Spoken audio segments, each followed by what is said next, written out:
Chapter 7. It was a bitter winter. The stormy weather was followed by sleet and snow, and then by a hard frost which did not break till well into February. The animals carried on as best as they could with the rebuilding of the windmill, well knowing that the outside world was watching them, and that the envious human beings would rejoice in triumph if the mill were not finished on time. Out of spite, the human beings pretended not to believe that it was Snowball who had destroyed the windmill. They said that it had fallen down because the walls were too thin. The animals knew that this was not the case. Still, it had been decided to build the walls 3 feet thick this time instead of 18 inches, as before, which meant collecting much larger quantities of stone. For a long time the quarry was full of snowdrifts, and nothing could be done. Some progress was made in the dry, frosty weather that followed, but it was cruel work, and the animals could not feel so hopeful about it as they had felt before. They were always cold, and usually hungry as well. Only Boxer and Clover never lost heart. Squealer made excellent speeches on the joy of service and the dignity of labor, but the other animals found more inspiration in Boxer's strength and his never-failing cry of "I will work harder." In January, food fell short. The corn ration was drastically reduced, and it was announced that an extra potato ration would be issued to make up for it. Then it was discovered that the greater part of the potato crop had been frosted in the clamps, which had not been covered thickly enough. The potatoes had become soft and discolored, and only a few were edible. For days at a time the animals had nothing to eat but chaff and mangles. Starvation seemed to stare them in the face. It was vitally necessary to conceal this fact from the outside world. Emboldened by the collapse of the windmill, the human beings were inventing fresh lies about Animal Farm. Once again it was being put about that all the animals were dying of famine and disease, and that they were continually fighting among themselves, and had resorted to cannibalism and infanticide. Napoleon was well aware of the bad results that might follow if the real facts of the food situation were known, and he decided to make use of Mr. Whymper to spread a contrary impression. Hitherto the animals had had little to no contact with Mr. Whymper on his weekly visits. Now, however, a few selected animals, mostly sheep, were instructed to remark casually, in his hearing, that rations had been increased. In addition, Napoleon ordered the almost empty bins in the store shed to be filled nearly to the brim with sand, which was then covered up with what remained of the grain and mill. On some suitable pretext, Whymper was led through the store shed and allowed to catch a glimpse of the bins. He was deceived, and continued to report to the outside world that there was no food shortage on Animal Farm. Nevertheless, toward the end of January, it became obvious that it would be necessary to procure some more grain from somewhere. In these days, Napoleon rarely appeared in public, but spent all his time in the farmhouse, which was guarded at each door by fierce-looking dogs. When he did emerge, it was in a ceremonial manner, with an escort of 6 dogs who closely surrounded him and growled if anyone came too near. Frequently he did not even appear on Sunday mornings, but issued his orders through one of the other pigs, usually Squealer. One Sunday morning Squealer announced that the hens, who had just come to lay again, must surrender their eggs. Napoleon had accepted, through Whymper, a contract for 400 eggs a week. The price of these would pay for enough grain and meal to keep the farm going till summer came on and conditions were easier. When the hens heard this, they raised a terrible outcry. They had been warned earlier that this sacrifice might be necessary, but they had not believed it would really happen. They were just getting their clutches ready for the spring sitting, and they protested that to take the eggs away now was murder. For the first time since the expulsion of Jones, there was something resembling a rebellion.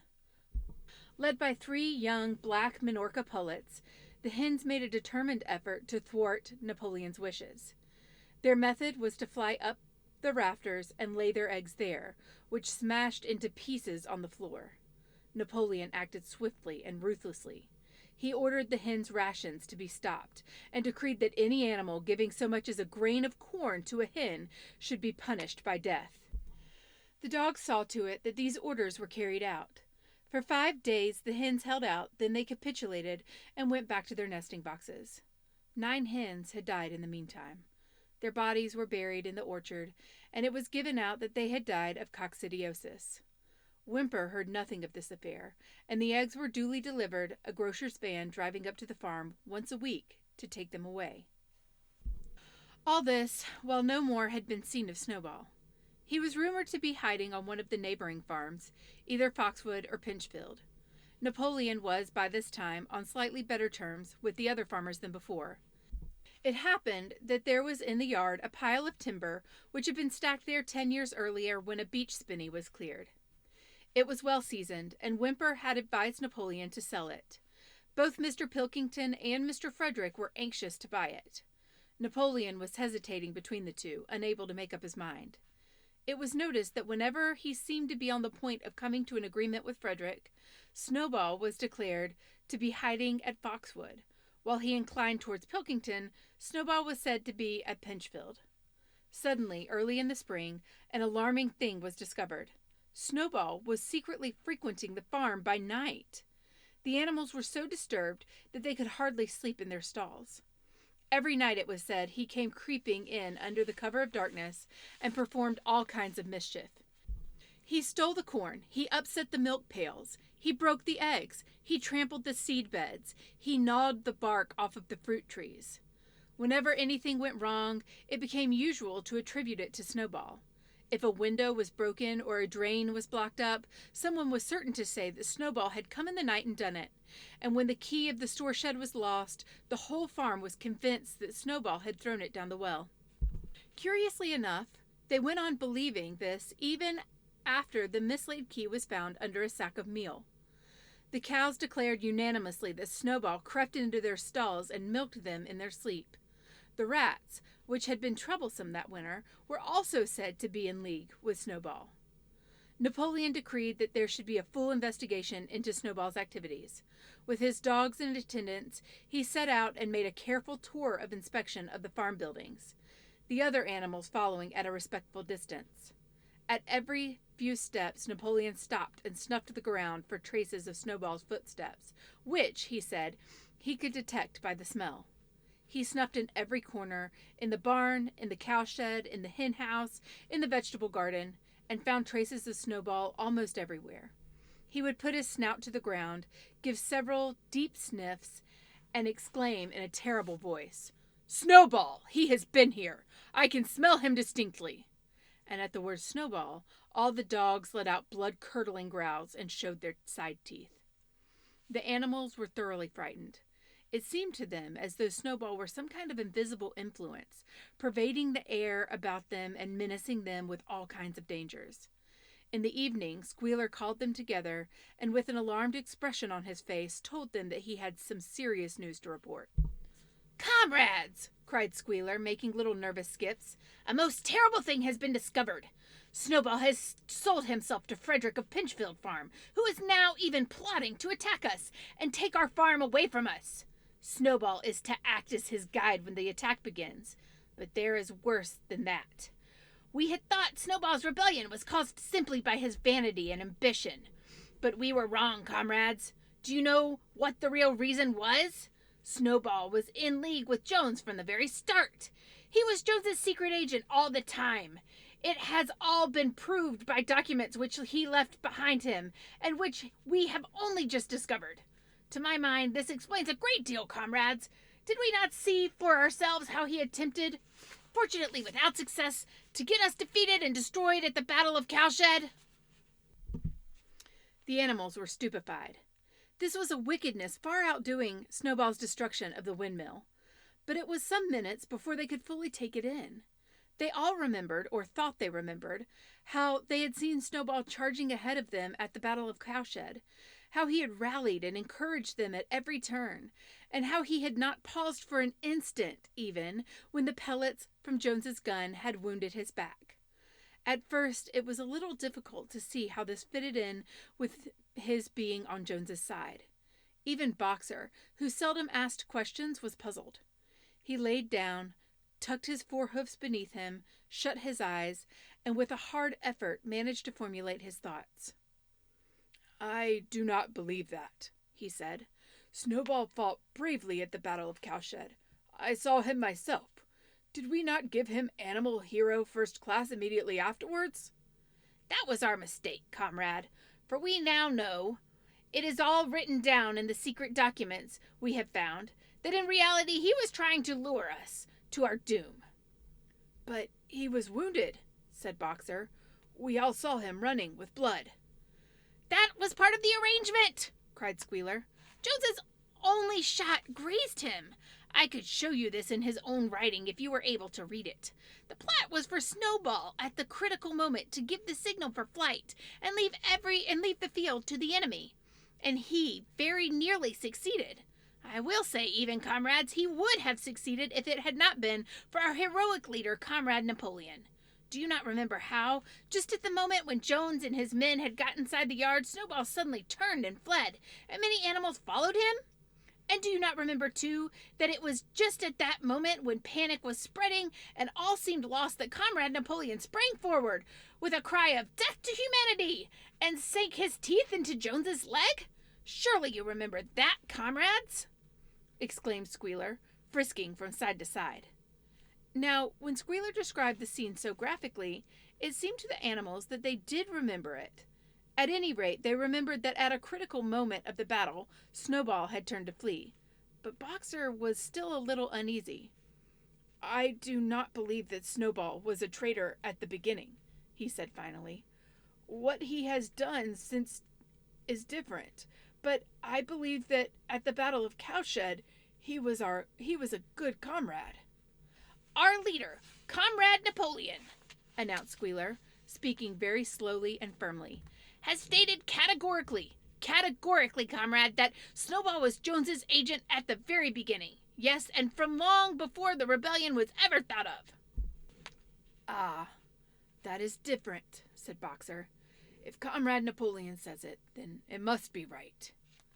"That is the true spirit, comrade," cried Squealer, but it was noticed he cast a very ugly look at Boxer with his twinkling eyes. He turned to go, then paused and added impressively, "I warn every animal on this farm to keep his eyes very wide open, for we have reason to think that some of Snowball's secret agents are lurking among us at this moment." 4 days later, in the late afternoon, Napoleon ordered all the animals to assemble in the yard.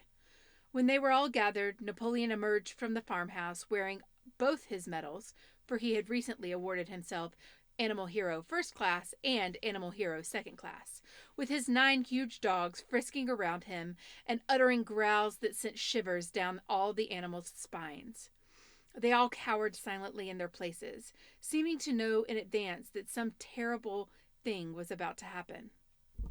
Napoleon stood sternly, surveying his audience. Then he uttered a high-pitched whimper. Immediately, the dogs bounded forward, seized 4 of the pigs by the ear, and dragged them, squealing with pain and terror, to Napoleon's feet. The pigs' ears were bleeding.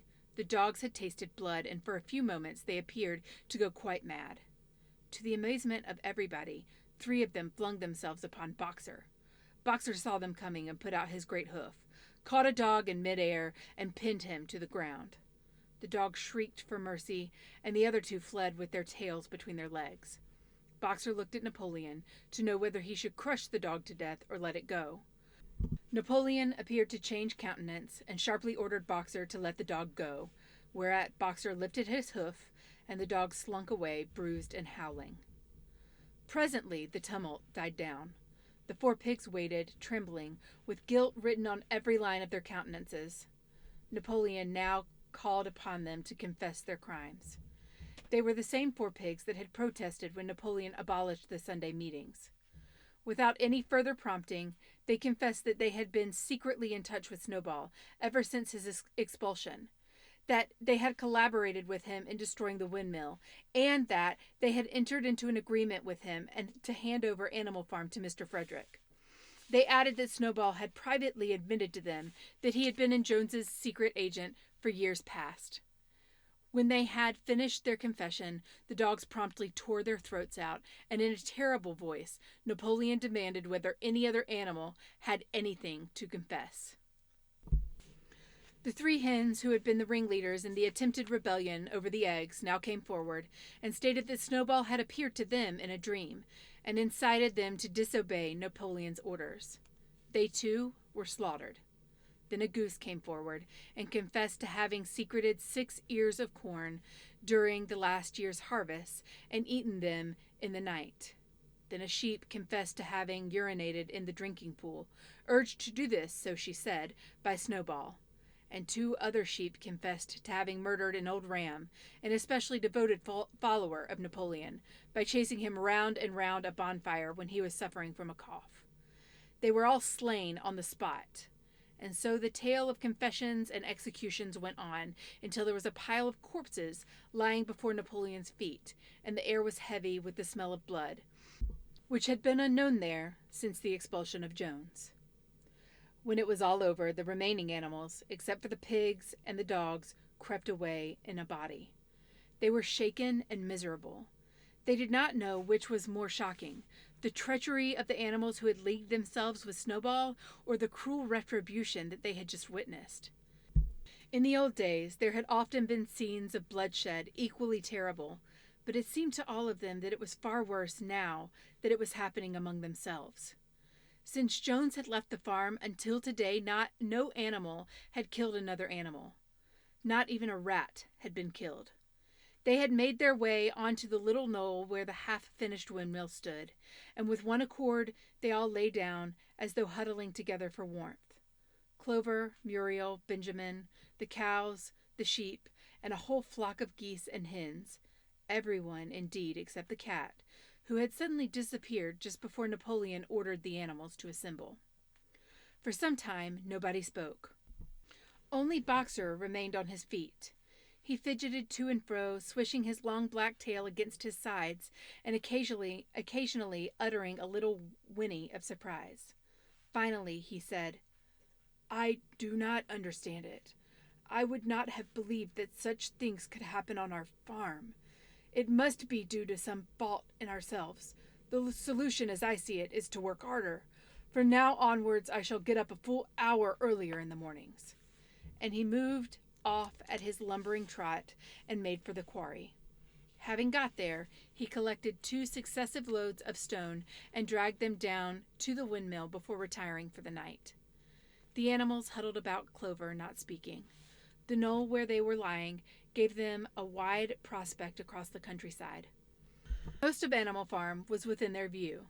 The long pasture stretching down to the main road, the hayfield, the spinney, the drinking pool, the plowed fields where the young wheat was thick and green, and the red roofs of the farm buildings with the smoke curling from the chimneys. It was a clear spring evening. The grass and the bursting hedges were gilded by the level rays of sun. Never had the farm, and with a kind of surprise they remembered that it was their own farm, every inch of it their own property, appeared to the animals so desirable of a place. As Clover looked down the hillside, her eyes filled with tears. If she could have spoken her thoughts, it would have been to say that this was not what they had aimed at when they had set themselves years ago to work for the overthrow of the human race. These scenes of terror and slaughter were not what they had looked forward to on the night when old Major first stirred them to rebellion. If she herself had any picture of the future, it had been of a society of animals set free from hunger and the whip, all equal, each working according to his capacity, the strong protecting the weak, as she had protected the lost brood of ducklings with her foreleg on the night of Major's speech.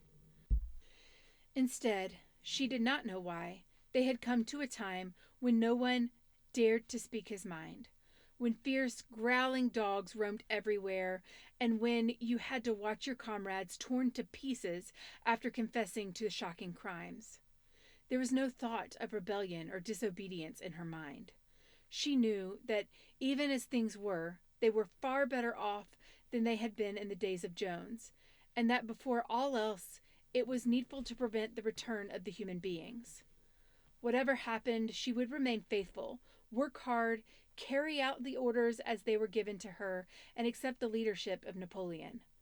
But still, it was not for this that she and all the other animals had hoped and toiled.